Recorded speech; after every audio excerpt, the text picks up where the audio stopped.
সূর্য কি আমার সাথে রাগ করছে? কি কইস রে বেটা, সূর্য আবার আমার সাথে রাগ করবে যাবে কে? শীতকালে তো সূর্যকে আমরা পাত্তা দেই নাই। হ্যাঁ, আমার তো মনে হয় ও এখন প্রতিশোধ নিচ্ছে। তাহলে এখন আমরা কি করবে পারি? আব্বা ওর কাছে একটা সরি লেখা চিঠি পাঠাই। আব্বা আমারও তো এসি কেনার টিকা নাই, কিন্তু ফ্রিজ তো আছে। হ্যাঁ আছে তো। যদি আমরা ফ্রিজের দরজা খুলে দিয়ে ঘরের জানলা দরজা আটকা দেই, তাহলে কি ঘর এসির মতন ঠান্ডা হবে? তুই কি নাসার কোনো বিজ্ঞানী নাকি পাগলের ডিরেক্টর? ওই কাম করলে আমরা সরাসরি পরকালে চলে যাবো না। আচ্ছা আব্বা, তাহলে আমরা ফ্রিজের মধ্যে বসে থাকি না কে? ফ্রিজের মধ্যে বসবো, তে অত জায়গা পাবো কোনে? কে আমি নরমালে থাকবো, তুমি ডিপ ফ্রিজে থাকবে। আরো বললাম না বুঝছে। আব্বা সূর্য বাংলাদেশের ম্যাপ ছিল লকিদা। এ বেটা তুই কি চাস তোকে টানা রোদের মধ্যে আমি পাইতে থুই?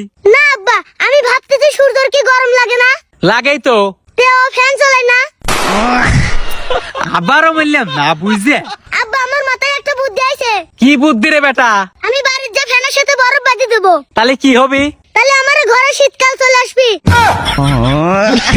শীতকাল আসবি নাকি জানি না, তবে আমার বাড়ি একটা ডাক্তার আসবিনি। কি জন্য আব্বা? তো স্যান্ডেল দিয়ে বাইরে হাড় করে ভেঙে ফেলাবো না। আব্বা তুমি যদি আমাকে স্যান্ডেল দিয়ে মারে হাত পা ভেঙে দাও, তাহলে কি আমার শরীর থেকে তাপমাত্রা কমবে নি? কুম্বেরও পারে বেটা। তাহলে আব্বা তোমাকে স্যান্ডেল দিয়ে মারে হাত পা ভেঙে দেয়, তাহলে তোমার শরীর থেকে তাপমাত্রা চলে যাবে নি? আরো বললাম না বুঝছে।